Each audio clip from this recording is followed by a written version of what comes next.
ఏనుగు దంతాలు స్మగ్లింగ్ చేస్తున్న అంతరాష్ట్ర ముఠాకు చెక్ పెట్టారు రాచకొండ పోలీసులు. కోట్ల విలువ చేసే ఏనుగు దంతాలను సీజ్ చేసి ముఠా సభ్యులను కటకటాల్లోకి నెట్టేశారు.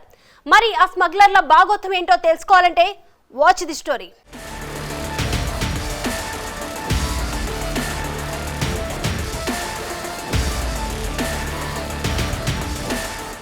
ఏనుగు దంతాలు స్మగ్లింగ్ చేస్తూ పోలీసులకు పట్టుబడ్డాడు. తిరుపతి జిల్లాలో శేషాచలం ఫారెస్ట్ నుంచి ఏనుగు దంతాలు హైదరాబాద్కు ముఠా సభ్యులు తరలిస్తుండగా రాచకొండ పోలీసులు దాడులు నిర్వహించి 2 ఏనుగు దంతాలు స్వాధీనం చేసుకున్నారు. అంతర్జాతీయ మార్కెట్లో 2 ఏనుగు దంతాల విలువ 3 కోట్ల రూపాయల వరకు ఉంటుందని పోలీసులు వెల్లడించారు.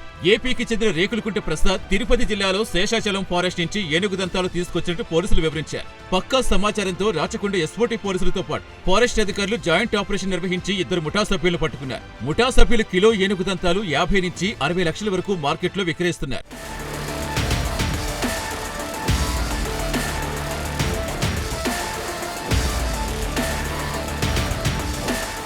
ఇద్దరు ముఠా సభ్యుల్లో ప్రసాద్ ఒక్కడే పోలీసులకు పట్టుబడిగా లోకేశ్వర్ రెడ్డి పరారీలో ఉన్నారు. ప్రసాద్, లోకేశ్వర్లు గతంలో ఎర్రచంద్రం స్మగ్లింగ్ కేసులో పట్టుబడి జైలు జీవితం గడిపారు. జైల్లో ఇద్దరికి పరిచయం ఏర్పడి ఏనుగు దంతాల స్మగ్లింగ్ కు పాల్పడుతున్నారు. పోలీసులు 5.62 కిలోల ఏనుగు దంతాలు సీజ్ చేశారు. ఒక ఇంపార్టెంట్ ఇంటర్స్టేట్ గ్యాంగ్ పట్టుకోవడం జరిగింది.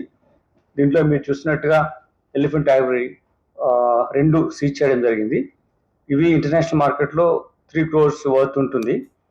మేము పట్టుకున్న తర్వాత ఈ నేరస్తులు అసలు ఇది ఒరిజినల్ కాదా అని కూడా మేము ఫారెస్ట్ అఫీషియల్స్తో మాట్లాడి ఇది authenticity of this Ivory elephant Ivory గురించి కనుక్కొని ఇది జెన్యూన్ అని తెలిసిన తర్వాత ఇది పెద్ద నేరం రాచకొండ కమిషనరేట్లో ఫస్ట్ టైం ఇటువంటిది మా SOT officials any other officer పట్టుకున్నారు. కమిషనరేట్ వచ్చినప్పటి నుంచి ఇది first time such case people have got it.